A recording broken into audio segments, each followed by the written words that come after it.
Hello, everyone, and welcome back to another episode of Exercise is Bullshit. I am so excited to be joined today by a colleague, friend over in Minnesota. Dylan Mertz joins us today from the Jacked and Lean Gym in Rogers, Minnesota. You've probably heard us having Jack Ostin on before. We've had Little Jack has been on the podcast as well, so we're getting all the trainers over there. Dylan, why don't you just say hello, and then we can kind of talk about your background. I'd love to know how you got into strength training, how you got so dang jacked. Yeah, absolutely. Appreciate you having me on. This is a fantastic opportunity. Again, like you said, my name's Dylan Mertz. I'm a personal trainer and online fitness coach. Been doing this for about a year now. Always wanted to get involved in the coaching aspect of fitness, health, kind of rewiring the lifestyle of individuals who are stuck, maybe don't know how to get to that next level, how to take control of their lives. My passion's always been health and fitness, even since I was about 5 years old, mainly because of the underlying condition I have called cystic fibrosis. That kind of really propelled me into this field and getting that passion, because I firmly believe, you're your biggest critic and biggest limiter. So if you're going to play that victim mentality with everybody, whatever you have going on in your life, you're going to play exactly into that. So I kind of use my condition as a story, a way to level up myself, and then also inspire others to say, you're given what God gave you and you just got to run with it. You can either use it as a crutch, an excuse, or you can use it as motivation. And I firmly I believe in just kind of instilling that in all my clients and changing people's lives for the Yeah, I freaking love that mentality, man. And I'm wearing my Jacked and Lean Harder to Kill better. t-shirt as well. Why don't you tell us a little bit more about what cystic fibrosis is? We don't have to get too deep into the weeds of it, but I think it's something, I wasn't super familiar when we first hopped on. I know I've heard of it, right? It's an autoimmune condition of some point, but maybe talk about a little bit about the struggles of what that's been like, and then we can sort of transition into how you've sort of built your health and fitness journey, even in spite of all that, because I think it's really inspiring. Yeah, absolutely. So for those of you that don't know what CF is, basically what it is it's an autoimmune disease as well as a lung disease as well, but it affects my entire body. So if you kind of an old reflection back to high school biology, if you guys remember hypotonic and hypertonic. So all my cells are hypotonic, meaning they lack water, so they're really rich in sodium chloride. And what that does is it directly affects all the mucus in my body and essentially makes it about the consistency of peanut butter. So whenever I was being formed in my mother's womb, all that kind of stuff, the formulation of my cells clogged a lot of the functions up of a lot of my bodily systems, such as my pancreas. I can't produce my own digestive enzymes. My reproductive organs, my vas deferens never connected. I'm my bronchial walls are much more sticky, so that I'm more prone to like bronchitis and scarring of the lower lobes of my lungs, which a lot of CF patients are hospitalized about once a year just because they had a flare up, they have bronchiectasis, they need to get on the lung transplant list. So I kind of been just battling with that all my life, and so many people in my with my condition have that mentality of, oh, it is what it is. I'm a victim. I got to get by. Give me what you can because I need it. It's like I've never believed in that. At a young age, I was told when I was 5 years old the hard truth of kind of what CF does to your life expectancy. And when I was born, the life expectancy for CF was 29 years. And now it's further along and progressed thanks to the medical advancements, the doctors and nurse practitioners and everybody that's the researchers that's been involved at the CF Foundation, all the research clinics all across the country, the world. Now that life expectancy is now 56. So it's That's drastically crazy. increased. A Yeah, lot of wow. bunch of medical advancements, all these kinds of things. So I've had to be involved in the medical community for quite some time, and that kind of really got my passion burning for health and fitness because yes, I had to take a lot of medications and do what's called a high frequency chest compression device, where essentially it's a vest that inflates on my chest here around my rib cage to essentially shake up the mucus in my lungs so I'm able to clear it out.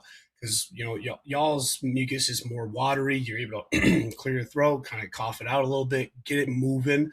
I need to take a nebulizer every time that I do that vest treatment in order to loosen up the viscosity of the mucus so I can clear it up a little bit so it becomes more watery, cough it out so it doesn't lead to more infections, scarring, that kind of stuff. And I've been truly blessed with the medical advancements that have come along. I haven't done that best treatment in about 4 years now. Now, Wow. largely that's due to the medical advancements, but I solely believe also that it's because of how well I take care of myself with keeping health longevity in mind, being physically active, doing resistance training, getting some cardio in, making sure that I'm not just staying stagnant and kind of just letting this disease progress and take over my life, my mind, everything like that. So I've used it as motivation, not as a crutch, so to speak, in living that victimhood mentality, because that's one of my biggest pet peeves.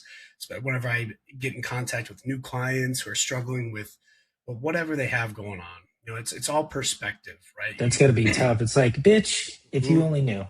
exactly. So Yeah. then I tell them my story, and they're like, "What? Like this is possible?" It's like, yeah. So I'm living proof, and I use my story as fuel to kind of motivate others, inspire others. Say, you whatever you're given at birth, or whatever you have going on, whatever it may be, there's always somebody that probably has gone through worse and is doing better. So that just shows you right there that you have what it takes. You're just choosing not to progress and get in that victimhood mentality.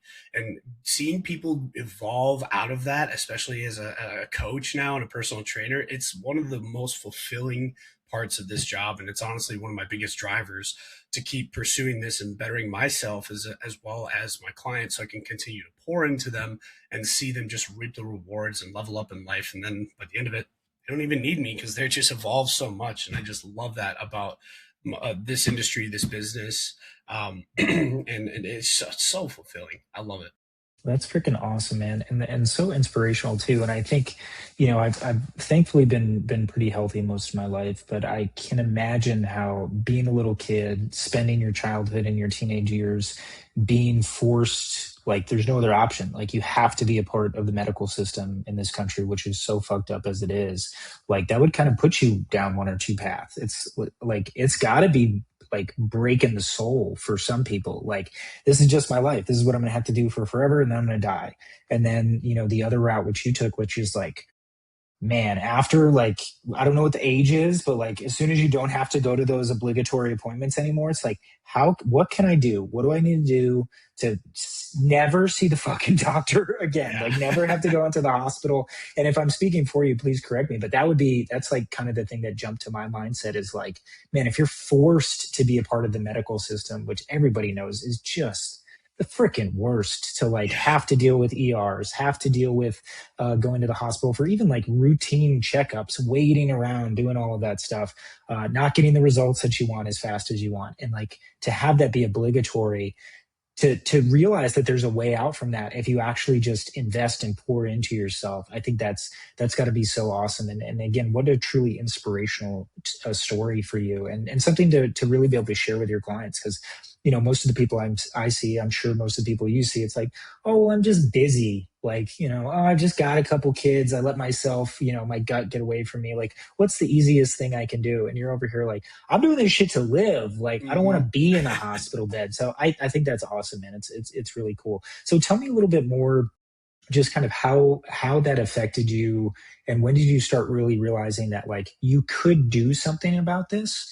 And then how did that kind of transition into where you are at the moment, which is when I met you originally at Jack and Lean when they first opened up, you were like the front desk guy. Maybe you still work at the front desk a little bit, but you just had the like such a positive attitude. And obviously, I think Jack did a really great job of hiring that first round of people as well. And right person, right seat. But you just struck me right away as somebody that was like, man, this guy's going to do something, like whether it's in fitness or something else. You just have such a positive mentality. I'm sure that's shaped, by the trials and tribulations that you've gone through. So share a little bit with us about what that journey has been like, and then getting to where you are today. Yeah. And it's all started kind of back when I was growing up. Like I was on 5 Eyewitness News at 5 years old, and that's kind of when I heard the hard truth of the life expectancy number. And the first thing I said after we got done with that interview was I looked at my Why were you mom. on the news? So we were doing a special on cystic fibrosis on the local news network here, 5 Eyewitness News in the Twin Cities. and there was an adult patient. He was 21 and I was 5 years old, so he was kind of speaking on like what his struggles were getting into adult life with CF, and then I kind of, being a 5 year old kid, just made it answered it as straightforward as I could, just kind of what I'm living with. But right before that, I had really bad pseudomonas and was hospitalized for a little bit. And had faced with the hard truth of, I could be getting sick a lot more often if I don't take care of myself. And I realized that at a very young age. And right when I was told that the life expectancy was, like basically a quarter of most people's lives, or a little bit more than that, it's like, oh, okay, that puts a lot of perspective. But the first thing I did when I got off that set was I looked at my mom and I said, not me. And I've always had that mentality, even growing up, to where I don't let CF define who I am. I use it as motivation into kind of drive more of what I want to become. You know, going from that interview and going through school, I was always bullied too, where a lot of people, especially growing up young kids, they don't understand CF. They don't know, like, hey, why does he get these special privileges? Like, I had to eat 5,000 calories a day just to maintain weight back in when I was growing up, just That's growing. crazy. Like, my doctors told me, hey, you need to drink half and half and eat butter and all these things, go to McDonald's, all this kinds of stuff. And as a little kid, I didn't understand that, and my parents weren't super well versed in like the better, healthiest way at that time. So they kind of just rolled with it, and then I started having some complications with like a little higher cholesterol, some From drinking blockages. half and eating. Right? Who Yeah. knew? I know, who would have thought, right? It's crazy. So when I was going through middle school and into high school, where I was starting to play a lot more competitive sports, there was another CF patient who was 2 grades below me, and he was much worse off than I was. And he was not taking care of himself, not doing physical activity. And that was the only thing that I knew at the time that was different. And I'm like, okay, so it's because I'm being so physically active and kind of being more health conscious now, that why I'm so healthy. Because I've never been hospitalized with CF for CF reasons. It's always been something flare up, like when I had pneumonia. And then also I had a procedure done when I was in college, which actually was CF related, but they thought it was appendicitis. That's a whole different story. But I've never been actually hospitalized for CF, which is a huge blessing. So I kind of carrying through that and realizing what I was doing was right. And I wanted to spread that message as much as I possibly could. So throughout high school, a lot of my health classes, I gave a bunch of presentations on what CF is, how it affects me, all these things. And then I started seeing things to click in my peers. Like, okay, now I'm starting to understand Dylan a little bit more, what he's going through. He is a little bit different, but he's just trying to be like us. So then that kind of eased up on the bullying and everything. And I have super thick skin. It didn't really get to me. But when you're a kid trying to just fit in, be a popular in the popular crowd, it takes a little toll on you. So mentally it was a little tough, but still tried to just stick to my guns as best I could, and then just kept driving on, how important physical activity is for me. And then going to my doctor visits, when growing up, I had to go at least 4 times a year for quarterly checkups just to make sure everything was spick and span. My PFTs are doing good, which is your pulmonary function test, how much air you can blow out and how much you can take in. There's certain numbers that they look at. If you're below, I think the 80th percentile or 80 on your FEV1, which is how much air you can take in, then you're kind of labeled like, oh, this is getting a little scary. Then there's talks of like, hey, you might need to be put on the lung transplant list here. And that's a whole nother thing where most CF patients don't even get to see that because they don't make it in time, because it just progresses and just gets worse and worse and worse. So I never wanted to be like that. So I made sure my PFTs were spick and span and top notch all the time. Did a lot of did track. I did lacrosse, football, basketball, weight training in the summer. I always try to stay active as much as I possibly could. And That's knowing awesome. that, Just a quick interjection there too, because you said something really important about like the bullying and stuff, and I didn't want to cut off your train of thought, but since you had a little pause, I've found, I think in the gym, if you look around and see the biggest guys or the most motivated guys, almost all of them are like in one of two camps. It's like they used to get picked on, or they used to be addicts of some kind. or Absolutely. both. Like I would say like 80+% of the biggest dudes you've ever seen probably got picked on at some point when Hmm. they were little. Anyways, continue. It's crazy how like they just get kind of, people just don't understand them. They get kind of, it lights a fire underneath them where they just like, nope, screw this. I'm gonna get my shit together and just watch me. That's like that mentality that they have. Like it's fascinating to see. And then they're always like the biggest teddy bears and like Oh my the gosh, most like always, yeah. friendliest guys because they understand where you're coming from. They understand the struggle because they were once you. And it's so fun having those conversations just to be able to level up that way, share experiences with like-minded individuals. And I was a skinny kid. I was skin and bones. I didn't have any muscle tissue going even through college. That's when I really started to kind of pick it up and really paid more attention to tracking my macros, weighing out my food, making sure I'm getting good adequate sleep, managing my stress levels, because we all know in college, holy cow, stress and sleep usually are the two things that people struggle with the most. And that was one thing I struggled with for a while, especially I was going through college during COVID. And that was a whole another aspect. So I went down a dark hole. It kind of slingshotted me out of that dark hole and really propelled me into who I am today. Not kind of dipped into like that victimhood mentality. I was drinking a little bit during COVID for like that 6 month quarantine time. I got a PC, so I'm like, oh, sweet, yeah, I'm gonna have fun, drink some beers in the basement, all that kind of stuff. And then I really realized, oh, yeah, I feel like crap. I don't ever want to feel like this again. And using that story too is like because a lot of people have like drinking problems. They have other addictions. Everyone has vices. And my vice now is, I my outlet is training. It's lifting heavy circles off the ground for a living. It's fantastic.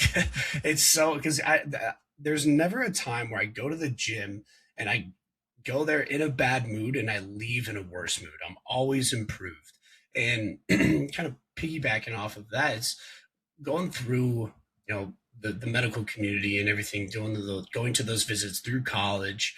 That's when I kind of realized, like, hey, maybe I can help these doctors, researchers, nurse practitioners with better education on how important exercise is, not just for somebody with CF, but just everybody. And that's when I knew, like, hey, I don't need to be on a ton of these medications because there's a lot of side effects to a lot of those things. And COVID really shined a light on, what really is going on with the pharmaceutical industry, the medical community. Like, what are the incentives with that? And how they have to push or get so many people on this drug to meet like their quotas, and then they get funding. It's a whole thing. And I didn't know that until COVID happened. And now I'm a big advocate of the kind of naturopathic way, nutrition, diet, exercise really will fix most problems. Now, there's some that need medical intervention. Don't get me wrong. Like for me, I'm still on this one medication that I believe has really evolved my body and how it processes food, how it gets a handle on my disease. It's a drug called Trikafta, and it's a triple modulator. And essentially, what it does is going back to kind of like the hypotonic aspect of my disease where it lacks water. So there's like CFTR proteins in every single one of your cells, which basically are most normal CFTR proteins are kind of like this. They have like hairs, they kind of move around more freely, open up pathways so water can flow in and out pretty quickly, more efficiently, makes mucus more of like that water consistency. Mine are kind of matted down like this to where it doesn't allow a lot of water to get through, maybe a little bit. So affects the mucus, affects lubrication in my joints, all that kind of stuff. Now, this modulator that I'm on essentially kind of opens it up just a little bit, just enough to where I'm almost to the point of what's called a CF carrier gene. And both my parents were CF carriers. So that's like the heterozygote and like dominant and recessive genes. And I had a 25% chance of getting CF, 50% chance of being a carrier, and then a 25% chance of not having anything. I got the short end of the stick on that one. So this drug kind of opens it up and gets me to that level of like carriers, which essentially are mostly normal human beings. They have a little bit more phlegm production, that kind of stuff. So it's much more manageable at life. I don't Huge, have to huge do improvement. Yeah, massive improvement, and they're that's seeing a awesome. ton of improvement in like your vital lung capacity numbers, as well as your digestive numbers. how you process fat, how you digest fat, where you store it, all these things. So a lot of CF patients, when they got on this drug, saw like a massive weight increase because we've all been eating about 5 to 6,000 calories a day. This drug comes in, holy cow, our body just holds on to everything and then we just swell up like a balloon. So I got on that right around COVID That's too. crazy. So I was Yeah. drinking and it was the first time I had a beer belly. I'm like, wow. I'm like, okay, I don't like this. I'm not going to do this anymore. That it was also like a visual, like, wow, I look like shit. This is terrible. And so never have I ever gone back to that aspect and um, getting into that dark space and fitness and lifting weights and pursuing health has been the way that I saw through everything. There's so much more that I need to learn, but everything that I've been through, all the knowledge I've gained, experience with doctors, with my health, all these things, one of the sole reasons why I'm so healthy today is because I took care of myself. I was exercising, I was getting out and running, I was getting some sunlight, getting my steps in, eating the right foods. That's a massive part. I was told, like, I was eating McDonald's, Culver's, ultra processed Don't foods. you Just talk shit about Culver's. Culver's is the I best. love Culver's. Don't get me wrong. They're triple mushroom deluxe. Oh, Triple man, deluxe, it's baby. Yeah, you got so to go good. triple Oh my deluxe. gosh. Okay, well, this is super cool. Why don't you talk to me a little bit about that transition into like how did you meet Jack at Jacked and Lean? How did you apply for that job? And then like what was that transition like into moving from the front desk into coaching? And then we'll kind of talk about your coaching philosophy and some of that Yeah, other stuff. absolutely. So it was kind of funny story how it came to be. So I was a scuba diver around the Twin Cities for 4 summers, in between my summer breaks for college, just trying to find something to stay active, get outside. I didn't want to be cooped up at a desk or anything. I never wanted to be in a cubicle or doing a 9 to 5 or anything like that. So I took on scuba diving, and basically we were underwater landscapers essentially. So we would remove lake weeds by hand, and did that for about 4 summers. Was eating a copious amount of food because I'm burning so much calories and just getting super lean. So I'm like, okay. So finally, the last summer comes along in 2024. It was kind of my last summer there. I already told my boss and the CEO of the company, like, hey, I'm probably going to be done here. And then I thought I got exposed to something called blue green algae, which is super dangerous for many animals like dogs, cats. It can kill them. And then if it gets ingested by humans, it can cause some severe abdominal pain, bloating, digestive issues, all kinds of stuff. So I got a lot of pain in my gut. And I thought it was from diving. So I completely quit. I'm like, I'm done. Went to the hospital, all kinds of stuff, got admitted went to the ER, got admitted to the hospital because I was having pain, and they're like, "Oh well, let's try to do a bunch of stuff. Let's try to do a clean out." And with CF, we get blockages pretty often because our digestive tract is not very efficient. It doesn't process food very well, so I have to take digestive enzymes every time I eat, just to be able to absorb as much of the food as I possibly can. So they thought immediately when I was in the hospital, oh, this is like you probably have a blockage. They did an X-ray and they're like, oh, yep, you're literally kind of full of shit. I'm like, oh, okay, that sounds good. So sent me home, did the whole clean out and everything, which was Go Lightly, which is basically pure magnesium citrate liquid form. Yeah, it does a number on you. So was doing that for 2 days. Pain wasn't going away. I was still in like the fetal position on the couch. Just okay. I went back to the hospital. They admitted me again. And they're like, oh, yeah, it seems like you didn't clean it all out. So what do they do? Give me more magnesium citrate and just keep going through that whole process. And I'm like, no, I know what this pain feels like because I've had blockages before. This is something else. And they just would not listen to me. So finally, I was there from Tuesday until Friday. And I said, hey, can I get out of here? They're like, no, we want to hold you over the weekend. I'm like, well, when can I get out of here? It's like, when we clear you. I'm like, I'm leaving because I'm trying to tell you guys what's going on, and you're not doing what I want you to do. I'd ask them, hey, can you do a SIBO test or like a gut mapping or some GI map, something like that to be able to see what is going on? Like, oh, well, we can do endographic enema. I'm like, oh my gosh, that was the most painful and embarrassing test I've ever done in my life. Yep, still didn't find anything. So I'm like, okay, I'm done. I'm leaving. Left, still had some pain, and I'm like, okay, I'm just gonna kind of try to push through this here and see, start applying for jobs and see what I can get. And I really wanted to get hired at a gym, whether it was Crunch here in Maple Grove or if it was just some other gym around me. Like anytime is in Rogers as well, just something to get me involved in the fitness industry. Because that I knew that was my passion, what I wanted to go into as a career. And then I saw the big billboard on I-94, the Jacked and Lean Gym opening up in November. I'm like, no shit, this is crazy. The timing of all this, because I was in the hospital in August. I saw that billboard in September, applied for the job, went in for an interview, got hired on the spot, and started working the front desk 6 days a week, 4:45 until 10 a.m. 6 days a week. 10 So p.m. not Jesus. 10 p.m. There we go. That's 10 10 Okay. a.m. 10 a.m. Only it wasn't a terrible shift. 6 days a week. So really kind of got my foot in the door that way. And I didn't know too much about Jack and what he had to offer. I thought he was just some gym owner. I mean, he definitely looked the part. Same thing with The his wife bro. Eileen, Jack and Lean. They both looked the part. So I was like, okay, this seems awesome. And it was definitely a different gym than what I've been previously exposed to. Like I've been to Los, I've been to Animal House in Milwaukee, where it's kind of a grungy play iron gym. Loved that kind of vibe.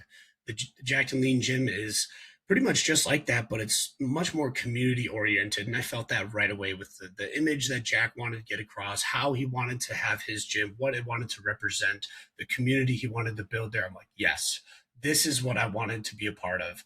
And so I mentioned to him, like, hey, I got some gut issues and I don't know what to do. And I knew he was a coach and a trainer. And then he went on his whole spiel of how many training sessions he did and how much he specializes in gut health and protocols. I'm like, wow, this is kind of very coincidental. Do you by chance know like what I could do to get a gut mapping or GI map or anything like that? He's like, yeah, here. So did a stool collection kit. Found out I had SIBO, small intestinal bacterial overgrowth, which it happens in CF patients. And that's one of the tests that I asked at the hospital to get, and they didn't do it. So Jack got it back, saw what was occurring in my gut, did a kill phase, he calls it, all natural. We could have went the antibiotic route, but I'd been involved in antibiotics all my life. I don't want to do those because antibiotics, we both know, kills good gut bacteria, sets you back for a number of months. It takes a And long I'm time sure from for someone like you too that already has gut issues, like killing those bacteria is like, man, if you can avoid that, it's what you want to do. exactly. Yeah. And I've been getting sick a bunch since then too, and I still haven't gotten on antibiotics. And I've been able to just naturally fight off whatever I've gotten with all the protocols that me and Jack have come up with. What he's put me on, supplements, different habits during the day, all those kinds of things. So he fixed my gut within the first 3 weeks of me being there. And the doctors were like, "Well, you don't have this. You don't have SIBO anymore." I called them. It's like, "Hey, I have SIBO. You guys didn't do the test. I'm gonna take this into my own hands. Thanks, but not really." And went to them after. I'm like, "Oh yeah, one of my checkups." They're like, "Oh, how's your gut doing?" I said, "Well, it's gone. No more pain. We got rid of it." Like, how'd you do that without antibiotics? And that led me into, like, oh yeah, I did it the natural way. I actually found a coach and hired Jack as my coach from then on, and expressed how I wanted to eventually become like a personal trainer to him. And he's like, ooh, perfect, because he wants to eventually expand his personal training team and coaches. So kind of worked at the front desk, went through a couple courses. J3U I did. I think that's one of the best courses I've taken for personal training and knowing the in and outs of all aspects of like bodybuilding, just lifestyle changes, the importance of supplementation, micronutrients, all these kinds of things. And that really got me into my foot in the door of getting a real taste of what personal training and coaching is going to look like. And then worked at the front desk until November in 2025.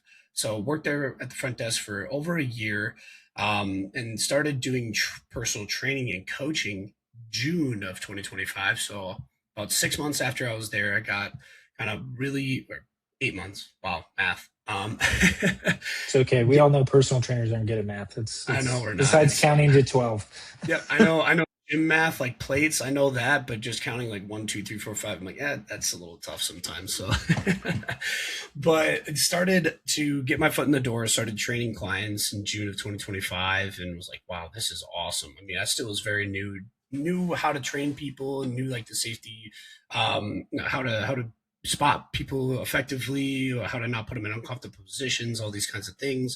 And then started shadowing Jack as well, of like how he coaches, how he trains people, what does he look for, all these things, and just became a sponge, soaked up as much as I possibly can. And then in November of 2025, that's when I took a step away from the front desk and been doing personal training and coaching full time ever since then. And just came up on my year as a personal trainer and coach actually last week. So that That's was really awesome, cool man. to see, and was able to reflect on everything I've accomplished. And I'm far. That's awesome. That's super cool. And a year in the business is really like an important milestone because most people I would say probably quit within the first 2 years. Like it's a tough industry. But yeah, I think you've got a really good spot, and it sounds like kind of serendipity was on your side there too with everything you had going on and meeting Jack. So that's awesome. So we'll talk a little bit more about kind of what you learned in your coaching philosophy. One of the things I find really important is like I would classify Jack as a evidence based practitioner. I don't technically know how he qualifies himself now, but just sort of in that space of like he's at least residually aware of the research. He's more of a practitioner than anything else, and learning through experience, which is kind of how I think of myself as well. But obviously, being in an evidence-based space is, being open to new information that challenges pre-existing conceptions. So, I think Jack is one of the best coaches I've ever met, one of the best I've ever worked with. I know you're still fairly new to being a coach, but you've been training obviously yourself for a while. What are some of the biggest things you've had to kind of change your mind about since you've started at Jacked and Lean? Maybe like pre-existing conceptions that you had from just bodybuilding stuff, maybe you'd heard gym lore, whatever it is, to that, working with Jack specifically, or just going through J3U that you've had to be like, oh, I was really wrong about that, like based on everything I've learned so far. Absolutely. Like one of the biggest examples that sticks out to me is I thought, hey, in order to go into a bulk, like I living with CF, I was always like, hey, more is better. Try to do as much as you can and just push as hard as you can and do as much as you can. Don't stop, don't take breaks, all those kinds of Are you things. talking about more volume specifically? Volume specifically and nutritionally as well. So both, like I was eating, you should have seen the bowl I walked in with when in the first couple of days. It was 800 grams of rice, 400 grams of ground beef, and I ate that 3 times a day. And they looked at me like, How many what calories are is you that? doing? I think it was like 2,100, something like that, of just beef and rice. It was ridiculous. So they, like, Jack looked at me and he's like, all right, we need to sit down and have an education here. So, and I was always told, I had to eat so much calories, a calorie surplus. That's how you're going to grow. You can't grow on a deficit or anything like that. And I knew a little bit about that and like what it entails, but getting the exact numbers right, specifically for individual's body type, I was very, very off. I thought there was always like a specific number at most people's like body types, like male, female, obviously a little bit different because we all have different processes. Female have more active hormones that you need to fuel more with. They have their cycles. Males, are more muscle, have more muscle on their frame, so their metabolism is a little bit higher, so they can probably eat a little bit more and not get fat. So I was very wrong in that aspect, and largely that's because of that CF mentality and where I've been raised, and just how I went about my training and didn't take the necessary steps to educate myself in that regard. So he Jack sat me down. He's like, okay, we don't need to be doing this much because this is what it's doing to your gut. And I didn't know a ton about the importance of gut health and how food has such a drastic impact on that.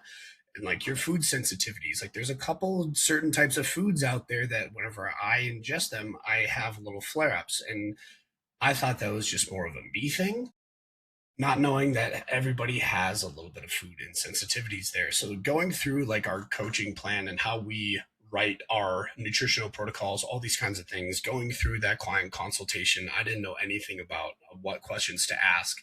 So my first one I sat down with, I'm like, oh, well, here, I'm just going to give you this, and it should be good. And she's like, oh, well, okay. And we went through it. My first ever client, and she immediately started having gut allergies, which is great because, in order to learn and grow, I believe you have to fail. And sadly, I did fail with one of my first clients. She's still with me today. So That's we're good. reaping the You did benefits. something right after. Yeah.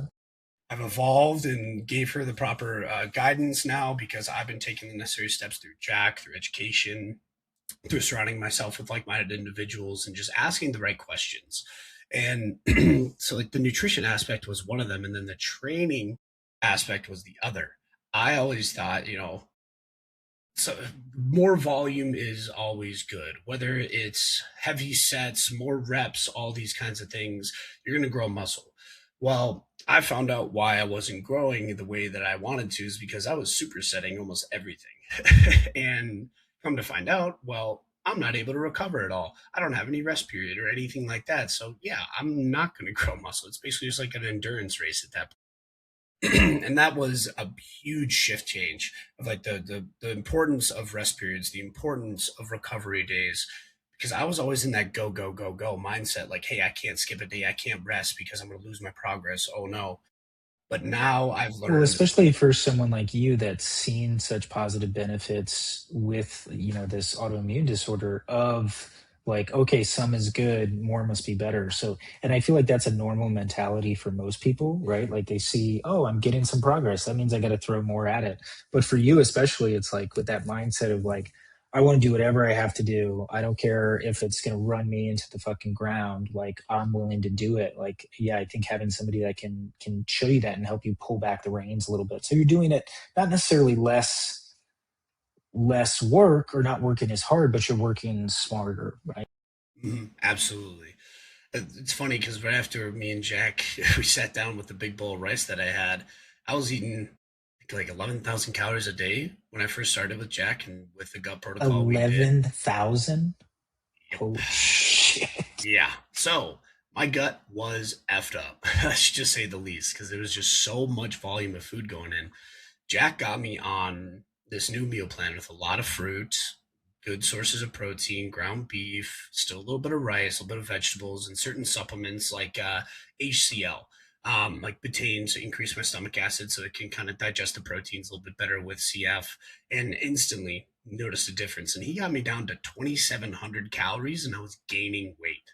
From 11,000. That's so Yes. wild. I know. I was like, Jack, I'm starving. Like this isn't good. But I saw the he's like, nope, this is what we want, this is what we need.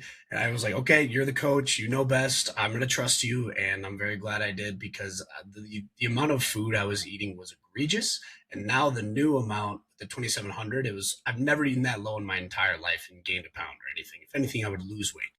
But we were doing the necessary things, incorporating the right foods with what I needed because I had gut issues and CF and all these things, and just putting in the necessary nutrients, focusing more on micronutrients rather than macros. Macros are still important, but it was more of a secondary concern versus the micronutrients. And that's something I did not know was that important. Like I always thought I was getting adequate nutrition 100%. I wasn't eating, like an asshole, so to speak. But it was just crazy how much we could do with so little. And that mindset going in with my clients was something I immediately adapted to, because you want to do as much as you can with as little as you can to avoid problems like I was going through, gut problems, digestive issues, bloating. If you eat a ton of food, it causes stress on the gut. That entails can also stress you out mentally, just going through your day to day, whatever it may be. And I did not even have a clue as to the correlation behind that. So going with Jack and sitting down and going through my journey through that really shifted how I approached coaching and clients. And my second client I got, she came to me with a lot of issues. She was overweight for probably 30 years of her life, over 200 pounds. She came to me at 250 pounds. She's still with me. We got her down to 180. Wow. Now That's an awesome she's like, oh transition my gosh. already. We did that same exact breakdown that Jack did with me, trying to do as much as we can with as little as we can, not starving her, but getting her that micronutrient focus and seeing how she processes it on a weekly basis, doing those check-ins, modifying it when we need to, getting the right supplementation in there.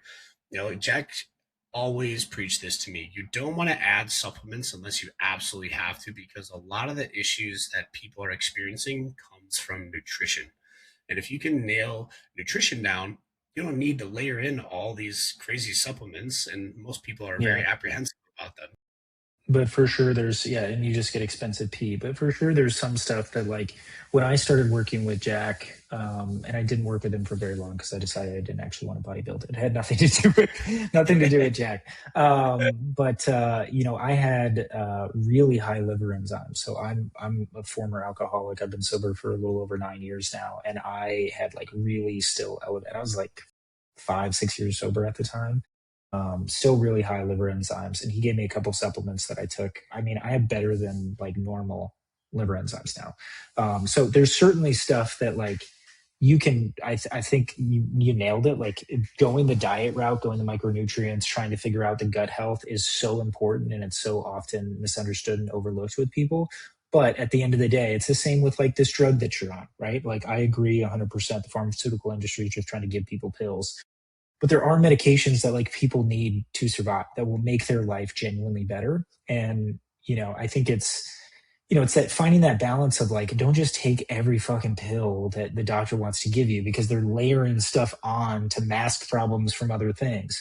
But at the end of the day, like, if you need antibiotics or you're going to die, take the fucking antibiotics, right? But like, if it's something you can do through diet and it's not going to kill you in the moment like you did, and it's like, oh, we can actually fix this. It might take a little bit longer than just, throwing steroids and antibiotics at you, but it's going to be better for you in the long term. Like, that's kind of the nuance that I think Jack really excels in. So talk to me a little bit about, with what you've kind of learned from him, how would you sort of define the type of, say, lifting that you do, for you personally, and then also for your clients? Is it more like a higher volume approach? Are you kind of like pure hit? Jack and I have a similar background. We both used to work for a high intensity training facility. I still do a lot of, like, I would say more pure hit, 30 minutes, full body, single set. Um, but I know that Jack does like hour-long sessions. Like, talk to me a little bit about like your approach to training, what that looks like now, and maybe how it's evolved since you started. Yeah. It's when I first started, I was always trying to do as much as I possibly can. I was doing 4 sets and working sets with like 10 movements. So that equates to about 40 sets per workout. That's a lot on the body, especially, doing 4 sets. If you're doing your workout properly, it's kind of going back to that whole doing as much as you can with as little as you can in that aspect. You shouldn't be able to do 40 sets of movements and achieving like that failure mark. I didn't know too much about what absolute failure really was. I thought I was hitting it 100%. And then Jack trained me one day and I'm like, oh, I was sorely Well, that was mistaken. nothing like what I was doing. This is a Oh, totally different thing. Yeah. yeah. This is whoa, okay. I was so sore. I'm like, this is like new muscle soreness again. Like when I first started getting into the gym, where you're doing like a back squat for the first time and your hamstrings just have like that tightness, shooting pain. Like I felt like that in my chest, my shoulders. I'm like, oh my gosh, I don't know if I like this, but I just stayed with it. And we do 2 working sets, sometimes 3, depending on what we're trying to achieve and different phases that we go through. I always thought when I first came to Jack, like there's no phase you really go through. I knew there's something where you change up your workouts every now and then to kind of give you some variety so your body doesn't create adaptations to your current workouts, all those kinds of things. But I didn't understand the importance of lowering the sets and pushing as hard as you can for those 2 sets. You can get so much out of it. One, with your recovery after. Two, you're going to stimulate a little bit more muscle, because if you go in more sets after 2 to 3, you shouldn't really have a lot of gas in the tank left. And then at that point, you're probably just going to hurt your muscles long term and deteriorate them. And I did not know that. So I was doing like 4 sets of working sets for the longest time until I started working with Jack, and I'm like, really, this little? You sure? He's like, yes, but I want you to train to absolute failure. And I didn't really understand exactly what he meant until he took me through that personal training session with him. And since then, I've incorporated that with majority of my clients. Not all of them. Depends on kind of what they want to achieve. Like if I have one client who's 70 years old, and training to like that absolute failure for him, it's a little bit more difficult because he's older. His joints are a little more worn down. He's had some shoulder issues, knee pain, that kind of stuff. So we go right before failure, still getting like that muscle stimulation, still breaking down the muscles, getting a good hard workout in, but without completely debilitating him the next day. But now for other clients, like my second client who's down 67 pounds right now, I find with females doing heavier volume, oftentimes a lot of females respond a lot better to. And that's something I always thought, oh, males would do a lot better with. But in reality, it's kind of the opposite in some senses, where if you give females a certain workouts and you just have them do two hard sets, lift as heavy as they can in about like an 8 to 12 rep range or 10 to 15, depending on if it's an accessory movement or if it's compound movement, really is a really good combination to get them the results. And she has grown a ton of muscle in that process. Instead of doing, the whole 4 sets like I was doing, I don't think many people would be able to do that and see the results that they want to. So doing as much as you can with as little, and then going with that philosophy has really changed the way I go about my training, and then also with my clients. And the recovery I've noticed with that too is outstanding. Now I'm on a anterior posterior split for So two. before we talk about that, because I do want to get into the specifics of your routine, because I know you got Yes. a show and I want to talk about that as well. I think you just hit so many important points there too. One of my biggest frustrations, I don't know if Jack has you guys read any like exercise science research at all or anything as part of you, is just the research when it comes to failure specifically is so frustrating to me because it's like you have to equate sets in research in order to have like valid studies in the eyes of researchers, right? So you can't do two hard sets to failure versus eight working sets not to failure. Like it has to be 8 sets to failure versus eight, which is impossible. So it's like every study that's like, oh, we're going to equate volume here, we're going to see how much volume we can get, but then we're going to compare it to failure. And it's like we're doing like your workouts that you used to talk about. We're going to do 40 sets in a workout, and this one dude is doing 40 sets to failure, and the other guy is doing 40 sets 3 to 5 RIR. It's like, well, of course the results are going to be the same or close or even favoring more volume, because you can't fucking push your body that hard every single time, especially when you're doing that amount of volume. So that was just a little diatribe on my side. But I agree as well. I mean, I think 1 to 2 sets, depending on efficiency's sake too, like that's one of our big propositions for clients is like the people I work with just don't have time to go to the gym 3, 4 days a week for an hour. So shrinking that workout down into full body single set, you might do what you would call like multiple set occasionally with like drop sets, rest pause kind of thing like that, but not a traditional like do a set, wait 2 to 3 minutes, do another set. And again, I think one of the things that's really hard with research specifically is everything's done in 8 weeks, maybe 12 weeks for like a longer term study.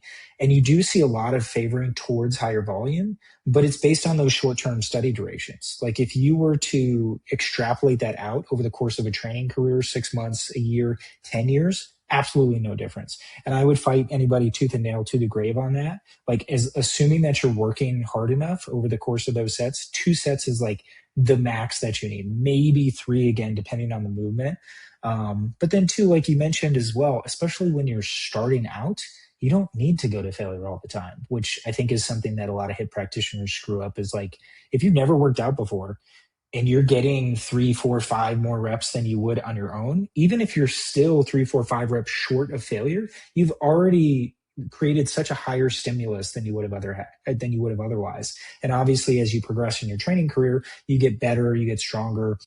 Then you can just do that single set kind of to failure, maybe 2 sets to failure kind of thing. So talk to me. I know you kind of said the anterior posteriors, but talk to me about like what your routine looks like right now. What is your frequency? How many days a week? What is the split? You can get kind of specific onto the exercises too. I'm always interested to see what people are doing.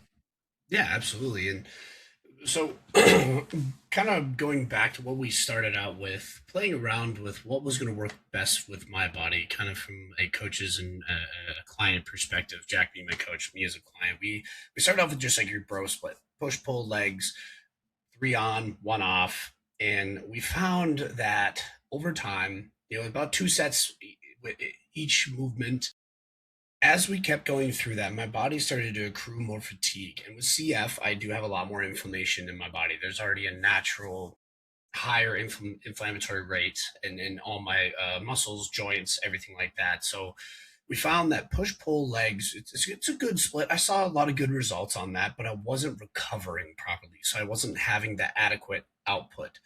And what learning that about myself, I was able to equate to my clients as well. Now we've been able to like figure out what would be the best course of action. So now we've done posterior or anterior posterior with a active rest day after the first round of anterior posterior of calves and abs, and that would be like my quote unquote rest day. Still doing nothing crazy. It was like a 30-minute active rest day of 6 sets of calves and 8 sets of abs. And that's really about it. Nothing too You're crazy. switching up the machines or the exercises Yep. for that, I'm guessing. Yep. Switching up the Yeah. machines. So like for calves, I would do like a toe press for 3 sets, and then I would do like a seated calf raise or a standing calf raise for three So is sets. that And still a 6 day split? Like you're going 3 on, 3 off with the active recovery days? it's technically Jack told me it's more of like a two on one, two Yeah, yeah. on, one But I'm off just kind saying of you're thing. still doing something 6 days Right. a week is yeah, okay, got it. Absolutely. Okay, that makes Yep. sense. Yeah. And then we repeat and do anterior, posterior, calves and abs, and then I have Leave my it to a bro actual to say rest that day. calves don't count as an actual work day. I know, right? It's like I don't feel super fatigued except that when I have my second calves and abs day, there's one calf exercise. It's the it's called the donkey calf raise, where it's like on that slight arc machine, and you're just coming straight down, straight up on it. Not a standing calf raise, but you're more of an Do you angle. guys have a donkey calf at Jack and Lean? Yeah, we Is got that that newer? Cybex one. Mhm. Okay, nice. Yeah, I never It used that when I is. was there. I love a good donkey calf. Oh, it hurts. I did not know that I could feel like right where your calf connects to like your under part of your knee to your hamstring. I did not know that that could be that sore. Oh my goodness. So that one always hurts every single time. So I'm like, okay, that felt really good. But the abs is mainly just captain's chair, ab rollout, and then an ab crunch machine. So it's either one day is more sets than the other. So one day has 3 sets for each. And then my last one on Saturday is just 2 sets for each, so we don't accumulate a ton of fatigue. And then my Sunday is my actual rest day where I do nothing. We just have a little bit of fasted cardio implemented just because it's trying to get me prepped for when I get into prep and having to do more fasted cardio earlier in the morning, get just used to like that flow, which I've been loving because I did a lot of research on like fasted cardio and what that looks like. Didn't know it helps with your insulin sensitivity and glucose, or your blood glucose, as well as it helps with your cardiovascular health, your stress. Like the number of studies that show where if you get up, do a little bit of fasted cardio with no food in your body, it really helps balance your cortisol levels out through your entire day. And I found, earlier on, I was very stressed out right in the morning. That's usually when cortisol should be at its peak for most individuals, is right earlier in the morning, and it should start to kind of taper off throughout your day. Mine was starting up here, then it would go down, and then all of a sudden, halfway through the day, it would peak back up right before I go to bed, then it would crash. And just, I wasn't able to get a bunch of good sleep. So now that we've done fasted cardio, my sleep has gone, like, quality has gone through the roof. So I've been That's loving that awesome. change. It's been fantastic just doing treadmill, all that kind of stuff. Nice. Talk to me a little bit about this anterior posterior split. So is it a full body anterior, full body posterior, meaning like basically just push pull, but full body on each side? Talk to me a Pretty little bit much. about the Yep. breakdown. Yeah. So the anterior is chest, shoulders, triceps, and then quads. So my first anterior day is we start out with some lateral raises, then we go right into a chest press or a chest fly. Then go into a little bit more specialization movements of if we need some more incline press or a little bit more like front delt developments, we'll go into an overhead shoulder press in a neutral grip position rather than a pronated grip because my My mobility in my shoulder we found is not the best. So we've just been doing the neutral grip, isolating that front delt a little bit. And then we'll finish off with a little bit of triceps for the upper body portion of that. And then on the lower portion of it, it's only three movements. We did do 3 sets per movement for legs for a while, but we found that I wasn't able to push as hard for those 3 sets. This is Um, still on the anterior day. Three mhm. pushes for the legs. Okay. Yep. So we have now it's 2 sets per movement, and each of the movements it starts off with for the first one quad extensions. Then we go into adductors, and then finish off with a hack squat. And that's anterior one. Then on my posterior, this is my favorite day. It's so fun. Posterior one starts off with just a neutral grip, high to low row, kind of lat pull down variation. Getting dual a bilateral instead of unilateral, so both arms converging down, squeezing the upper back there. Then we'll go into a upper back row, getting more of the upper back stimulation. And then we do a standing single arm row to kind of target the lower lat there. If you remember that new tech Mr. Olympia Yep. kind of Yep. machine that you could adjust in like a Yeah. hundred Yeah. different ways, I think For love sure. that. Then What we'll is it go called? It's like into the murder or something, or M Torture. torture. That's right. Yeah. Torture machine. I'm Torture. like, Yeah. oh, that's a great name for it. Yeah. And then we go into a low to high row to kind of get more of like the upper back trap development here. Then we finish off with 2 movements of biceps. One is usually a hammer curl variation. The other one is a preacher curl variation. And then going into the lower portion for my posterior one day is lying hamstring curls. Then we go into RDLs and then finish off with some hip thrusts. And all those are just 2 sets to absolute failure. I still do at least 1 to 2 warm up sets before every single movement because I found how important that is instead of jumping right into movement and having risk of joint pain. You're not activating the nervous system around those muscles yet. So getting some warm up sets What in there is has been your so. relative percent RM for your warm up sets? I would say so. Right off the bat, I usually do about 50% of my rep max for that first Kind warm up of set. greasing the groove a little And bit. then that second one, I will do anywhere from 80 to about 95%. And the reps Of your are only, working set weight, not of your yep, 1 RM. Yeah. yep, of Okay. my working set weight. Yep. Yep. So, and so for that second one, 95%. And we only do about 6 to 7 reps for that. So we're not burning out, but we're priming the nervous system around those muscles. So if I'm doing like a hamstring curl, I'll start off at like 60 pounds just to get some blood flow, activate the nervous system around those muscles so it gets ready to be like, hey, we're about to, go under some load here. Let's really prioritize this and get it going. And then once those 2 warm-up sets are done, we'll jump up to that working set weight, take 2 minutes of rest, jump right into it, hit those 8 to 12, and then on to the next couple more warm-up sets before that next movement begins, and then so on and so forth. That's My great. So, how long are your workouts taking these days? doing this new split, it has been about an hour and 45 minutes So per workout. little bit longer. Are Yep. you in kind of a growth phase right now as you're sort of preparing for your bodybuilding show? Yep. So we're coming up on the conclusion of our growth phase. This is my third growth phase with Jack. And that's one thing that I didn't understand as well for coaching is like going through phases and giving your bodies breaks, like going through a push phase for anywhere from, 20 to 30 weeks, depending on what signs your body's showing, if it's showing digestive fatigue, if it's showing physical fatigue, whatever it may be, then that's usually a sign, hey, let's go into like a maintenance cleanup phase, health phase, we call it. Lower the calories here, change up the workouts a little bit so they're not as taxing and your body doesn't build up the resistance to those movements. Change it up a little bit, target the muscle a little different way, kind of spark something new, see if your body responds to it well. And I didn't understand what phases meant at first. I'm like, what's this? We're not just going to keep pushing here. He's like, no, your gut, your digestion is way off. And, with CF, I've always been very conscientious of my poop. It's like stool and digestion is a huge sign of how well your gut health is. If you're not pooping properly or it's loose, watery, whatever it may be, that's a really good sign that, hey, there's probably something going on in your digestive tract that we really need to address because you're not absorbing, things aren't sticking, whatever it may be. So when when I saw the daily check-ins for the first time on our app for checking in every single day, I'm like, huh, stools. Okay. So the importance of that is massive. And largely whenever we get towards the end of a push phase, that's usually one of the first things that starts to go. My gut's like, yeah, we're kind of done here. Let's bring this down a little bit, give it a little bit of a break, because when you add that much food on for 20, 30 weeks, it creates a lot of oxidative stress on the body. And eventually it does give out. And going through those phases, the importance of them, I had no idea.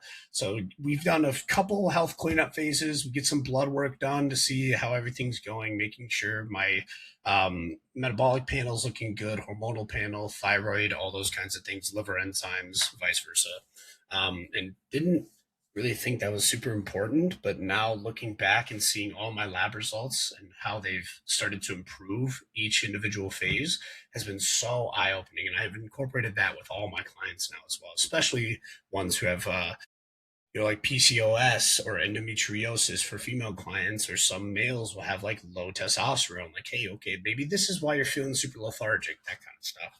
Yeah, So, that's great. So what was kind of the inspiration for wanting to compete? And then what is sort of the game plan? Why don't you talk us a little bit about, the show you're competing in? Obviously, I'm sure you've had conversations with Jack about like what this timeline is going to look like. Maybe you can kind of walk us through yeah. that a little bit. So this is my first ever bodybuilding show. I've been wanting to compete for probably the past 4 years, but didn't feel like I was big enough, good enough, strong enough. I was So always like very, every other dude in the gym. Yeah. yep, every other one. It's body dysmorphia at its finest. So I'm like, all right, I just want to get on as much muscle tissue as possible, step on stage. I'm no longer natural anymore. Like I had very low testosterone and started to get on TRT, just a baseline dosage, and wow, has it made a massive difference in my life. My testosterone naturally was right around 240 Wow, that's really as low a for your age as 25 year old, well. Yeah, that's mm-hmm. crazy. which I was doing some research on, and there's a correlation with cystic fibrosis and how that affects it. So I was like, okay, it's I would imagine maybe it's got it's to affect all your hormone production and stuff as yeah. well. With that in mind, are you and maybe this is something you can talk about with the prep as well. Like, is that something you have to be conscious of? Because obviously you can't compete in a natural show taking testosterone. So have you talked about getting on other exogenous compounds? And if so, like how will that potentially affect your your system, like, or Mhm. is it just kind of something that you'll have to find out as you're going along? So we it was at first we started out with testosterone just to get me feeling good. I had no libido, none of that. And then I started to express to Jack like, hey, I kind of want to take this to the next level. Like I've seen the results. I'm feeling better. Like, is there anything else we can do? So we've layered in. We started doing this about a year ago into my second growth phase. Layered in a little bit of growth hormone, and then some masteron. Nothing too crazy. I was Jack never. loves his mast. I know. I love it. It's the results and like the dry look it gave me. I was like, this is insane. And that second growth phase was kind of the first time we started introducing other PEDs, and my body was kind of like, this is different, but we're responding well. So I went from about 180 pounds to 227 pounds. Not all of that was Holy muscle tissue. shit, Dylan, are you 220 right now? I am 215 right now, but Damn. much leaner than what I once was, Man, going through that second push phase. I had a little bit fuck, more that's fluff. It looked like a little more soft muscle. Now we have incorporated some equipoise in there, some EQ as well to kind of get a little bit more vascularity, strengthen up the muscles a little bit, make them pop more. And now the look is really starting to shape nicely here. So we've incorporated in and layered on, titrated up ever so slowly. If my body is pushing back a little bit, then that's a good sign. Like, hey, we probably should go into a health phase, titrate all this stuff down, go on like what we call a cruise dose, which is nothing too crazy, about a regular TRT dose of about 200 milligrams of testosterone per week and about 50 milligrams of masteron per week as well. And then a little what bit of is GH. your test sitting at now at 200? Are you higher than 200 at the moment? Right now I'm higher than. Are you saying like I'm how saying much am not I your taking or? baseline, like your what is your actual testosterone level, and are Ooh, you taking more than 200 milligrams a week then? yes. When we first started, my test shot up to 2200 just on 250 Holy milligrams. shit. It shot up like a ton of bricks. I went to my CF clinic checkup, and my doctor's like, "What is going on? Like, what are you doing?" So I'm like, "Okay." I had to own up to it. I'm like, "Yep, I'm on testosterone." He's like, "It's not affecting any of your other levels right now. Just be careful with it, everything." So eventually, it started to go down. My body was just so hungry for it; it soaked it all up and just Yeah. used as much of it as it possibly could. So my test spiked up to 2200. And we brought it back. It came back down over time, and then we started increasing the dosages. My last push phase, we got up to about 700 milligrams per week with testosterone. Damn. And Okay. my test, we pulled labs at the end of that. My test was only about 1500 of 700 milligrams per week at the peak dosage of last push phase. Now we're at 750 milligrams of testosterone, um, 6 IUs of GH, as well as 100, 250 mast and 250 EQ per week as well. So Okay. So really, now, just personally, I feel a lot better because I've seen your pictures recently and I was like, what the fuck happened to this motherfucker? it's And I'm to coming up be to Minnesota in a few weeks. So I was going to see you, and yeah. I'm glad you're telling me now, because then I won't feel so small next to you. So What do you mean? You're a pretty big guy too, man. What do you not mean? as big as you now. This is crazy. I appreciate it. It's been crazy because with CF, I've always struggled to put on muscle mass, hold it, get my strength up. Like I plateaued for 3 years before I met Jack, going through college, lifting on my own, doing the nutrition plan that I wanted. Now, I'm not saying the sole reason why I've gotten the size I've put on is because of PEDs, but it's definitely a large impact and portion of why I've been able to accrue as much muscle tissue as anybody who takes PEDs with proper training, diet, nutrition. Excuse me. And that was one thing I didn't understand early on was the importance of how you have to have everything else in check in order for Before, yeah, you PEDs can't to just start to have the results to show. layer that stuff. No, your Right. look is great, man. And again, I haven't seen you in person. I just followed you on Instagram, but you posted some picture the other day. You were like in your car or something. I was like, is that fucking Chris Bumstead? Like, who is this? Like, you look good, man. Like, I no appreciate homo. that. Like, you look really good. Talk to me about like what is kind of your goal? Like, what is the size? And maybe you guys haven't figured this out yet. I do have to wrap up in like the next 10 minutes or so. So just kind of walk me through like what is kind of your goal? What category are you going to be competing in? Because I would have originally thought like physique when I saw you, but now I'm thinking maybe like classic or something. So talk to me about that. Like, what's kind of the plan? And then maybe like, are you doing a 16-week prep or 12? Like, what does that look like? And then I'd love to wrap up with just sort of like your vision for your coaching going forward. Yeah. So we originally, with the size I had, it was men's physique early on, and then we started accruing more size in my legs. I've always had small legs genetically, calves, quads, everything just wasn't growing. Changed up the training styles. Now I'm responding well. So we're like, all right, I have a great classic look. I'm not the size that I want to get to per se, but to step on stage for the first time and get You that be true experience under my novice belt. too. I mean, like the Yeah, way you look right now to be true novice, yeah, I think you've got a real legitimate shot to compete. And you only get to be true novice once, so you I might as well know. take That's why I'm advantage I'm of it. so excited for that to be a true novice, and that's the one goal that I'm going in with this bodybuilding show is I want to take the true novice in that class, and then when I step into open class for classic physique, just place top four. I'm not looking at to take anything or whatever. I just want to take this as a learning experience to what I need to improve on. What do I need to grow more to step on stage and 2 years down the line and just grow as much as I possibly can? Because the ultimate goal for me is I want to get my pro card. So I know I need to get as much size as possible. So I'm looking to step on stage for like my end goal about 220 shredded lean, because my weight cap being 6'1" is about 223. So I have a lot of gap to go right now, and I'm 215 towards the end of a bulk phase now. I am What is your severely rough lean. body fat right now? Because you look really freaking I lean. think I'm right around 11 or 10% right now. Okay. Is that on DEXA or is that on like a I did it InBody or on an something? InFit body scan. Okay. Yeah. Yep.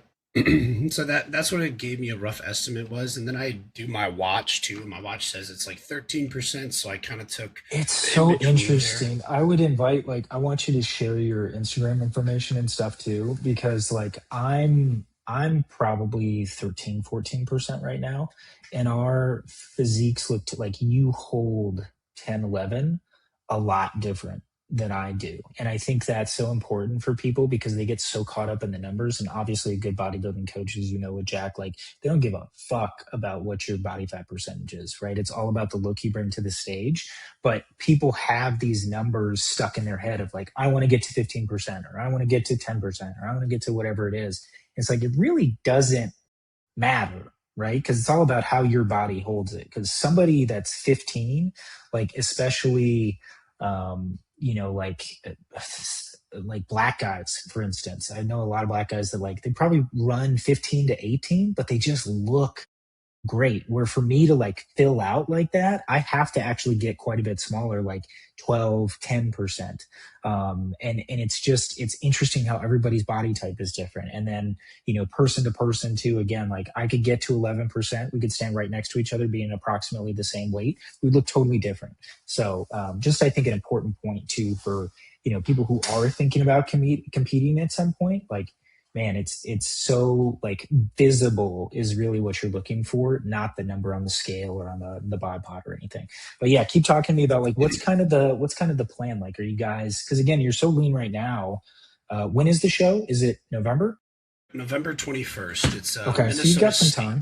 Yeah, so Yep. 5 months. So what's sort of what are the next couple phases? Are you at the end of this growth and then you're going to cruise for a little and then ramp up, or talk to me about that?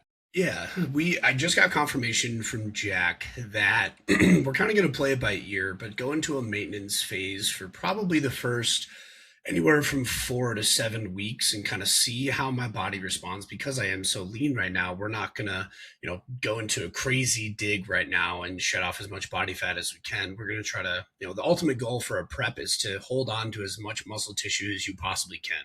And with how lean I am right now, going into a calorie deficit right off the bat is not going to do me justice for stepping on stage early on, especially if it's a 20-week prep. So prep officially starts the 5th of July, which is nice because I can enjoy the 4th of July a The little fourth, bit. nice, sweet, Yep. So I'm smart. like, sweet, perfect timing.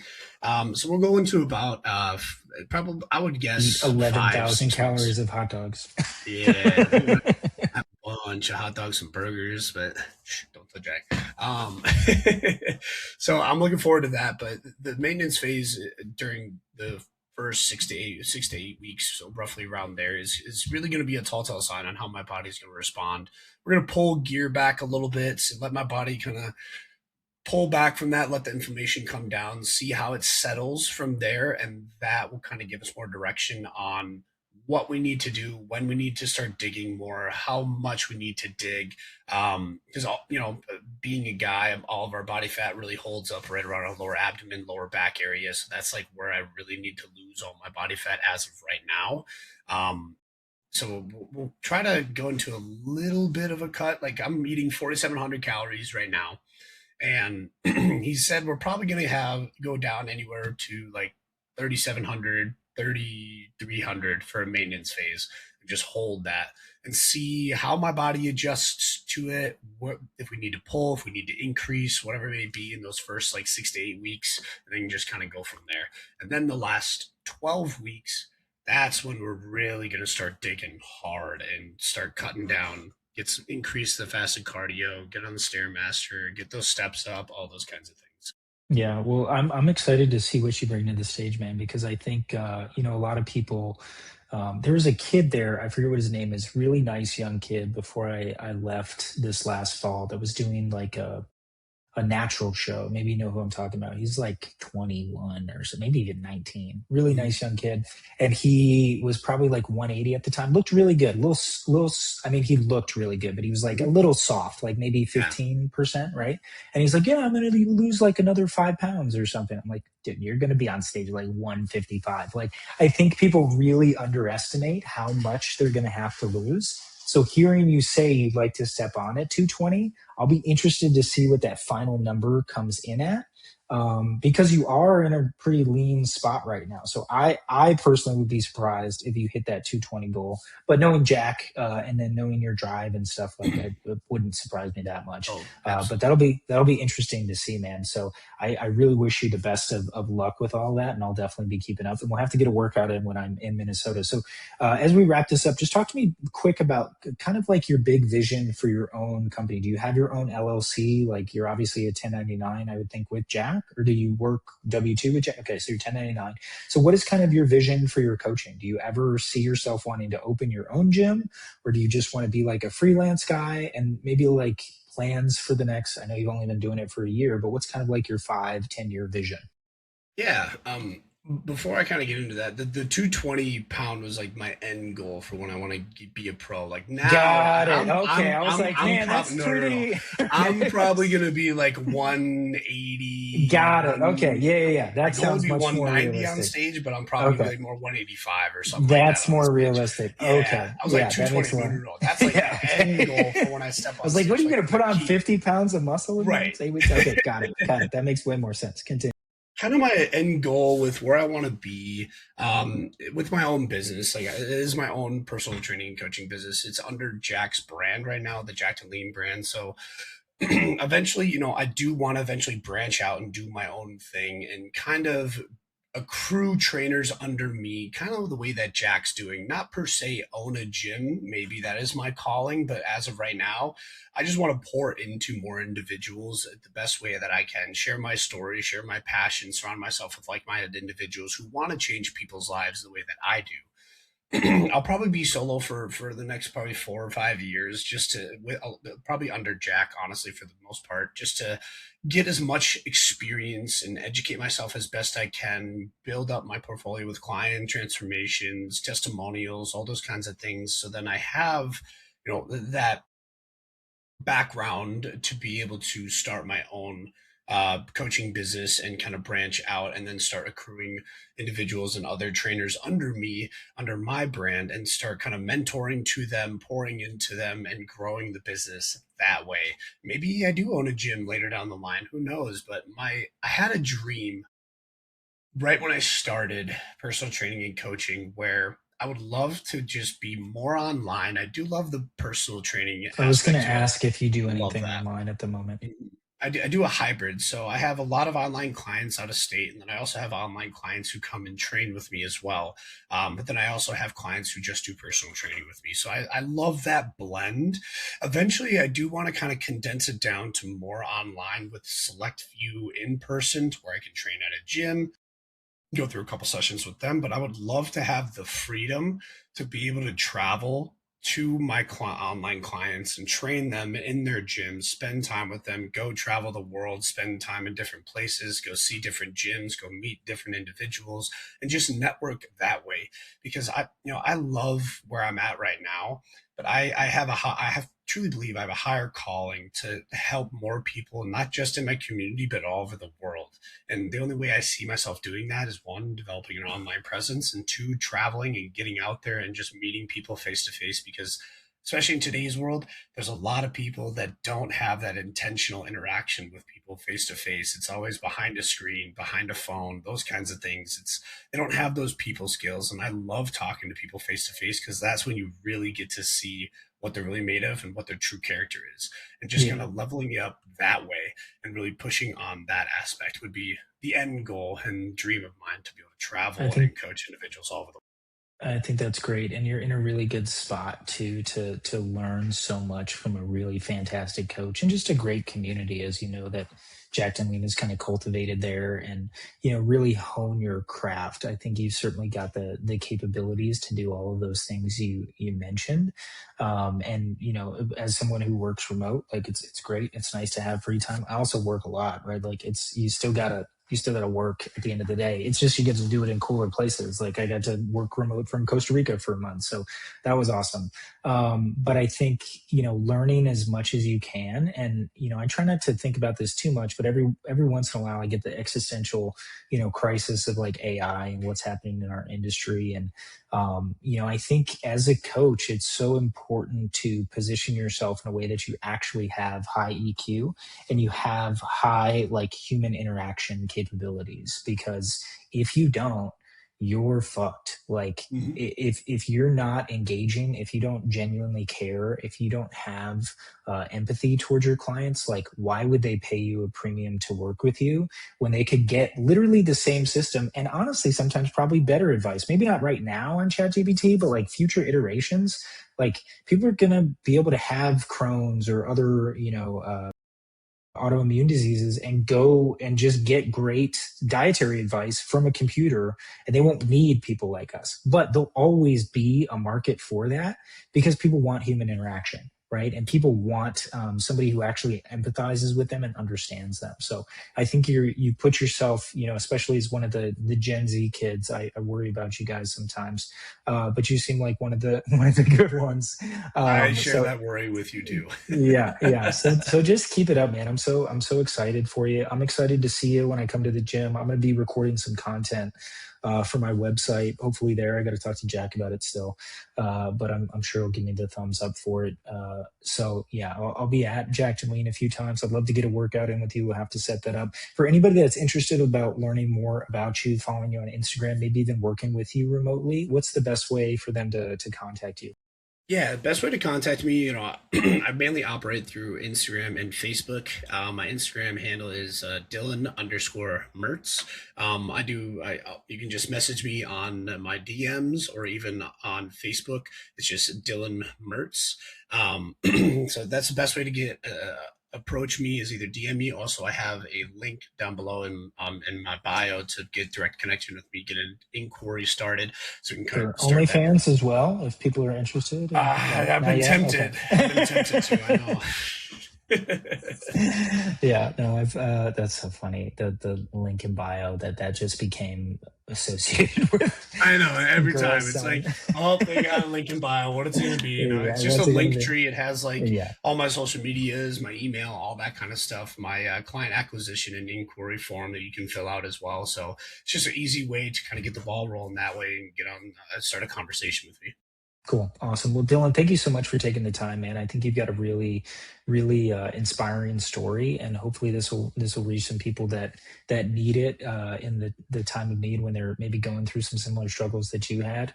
I think just staying involved in that community too. I could totally see you being an ambassador for other people that are going through what you're going through, and just really serving as an inspiration and a story of like what's possible. And obviously, not everybody's going to want to be a professional bodybuilder, but just knowing that through health and diet and exercise, you can really change the trajectory of what otherwise could be a really fucking shitty life. I mean, for lack of a better word, like you got dealt a really shitty hand, man. But yeah, I think you've made the most of it, and you certainly inspire me. I hope you inspire other people to take advantage of that as well. So thank you so much for taking the time today. Thanks everyone for listening. We'll be back in a couple weeks with another episode of Exercise is Bullshit. Thank you so much, Logan. Take care, everybody.